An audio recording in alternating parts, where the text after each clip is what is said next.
প্রিয় দর্শক, আমি এই মুহূর্তে সরাসরি যুক্ত হয়েছি।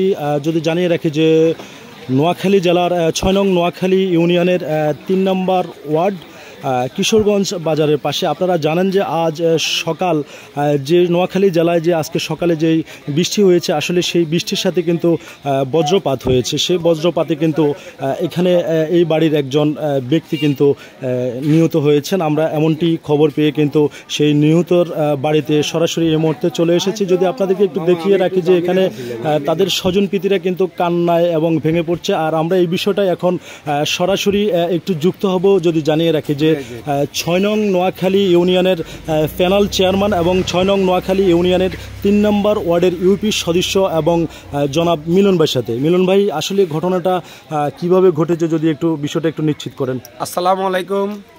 আমি নোয়াখালী ইউনিয়ন ৬ নং নোয়াখালী ইউনিয়ন ৩ নম্বর ওয়ার্ডের ইউপি সদস্য এবং প্যানেল চেয়ারম্যান মুক্তার হোসেন মিলন।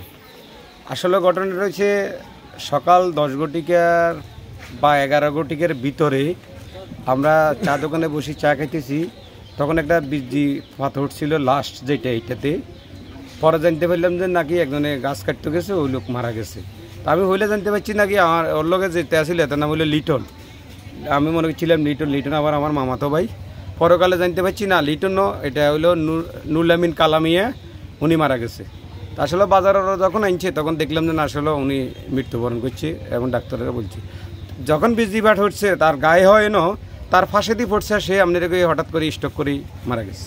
আচ্ছা আচ্ছা, ওই জন্য জানতে পারছি। তার ছেলে সন্তান নাই, একটা মেয়েরে ফালে, তার ছেলে সন্তান হয়নি। তার ফ্যামিলির কি অবস্থা? ফ্যামিলির অবস্থা এমন ভালো না, একবারে যাই অবস্থা, শোচনীয় অবস্থা। তো ঘটনাস্থলে তিনি ঘটনাস্থলে মৃত্যুবরণ করছে। আচ্ছা, মৃত্যুকালে ওনার বয়স ছিল কত? সেটা কি বয়স কত হয়েছে? ৩৫ থেকে বা ৩৭-এর ভিতরে, ৩৫-৩৭-এর ভিতরে হবে। আপনারা এখানে প্রাথমিক ডাক্তার দেখেছেন, সেই ডক্টরে আমাদেরকে বলছে নিশ্চিত দেওয়া হয়েছে যে উনি মৃত্যুবরণ করছে। ধন্যবাদ। দর্শক, আসলে আমরা সেই যিনি আজ সকাল আনুমানিক 10টার দিকে কিন্তু প্রতিদিনের মধ্যে তিনি কিন্তু তার কর্মস্থানে যায়। আর সেই কর্মস্থানে পৌঁছাবার পরে সকালে যেই বৃষ্টিটি হয়েছে, আসলে সেই বৃষ্টির সাথে প্রিয় দর্শক যেই বজ্রপাত হয়েছে, সেই বজ্রপাতের তেমন একটি হিট খেয়ে কিন্তু সেই স্ট্রোক করে ঘটনাস্থলে কিন্তু নিহত হয়েছেন। সেই নিহতর পরিবারে এখন এসেছি, তার স্বজনেদের কান্নায় আসলে সকলেই ভেঙে পড়ছে। আমি আপনাদেরকে এই মুহূর্তে সরাসরি দেখানোর চেষ্টা করছি।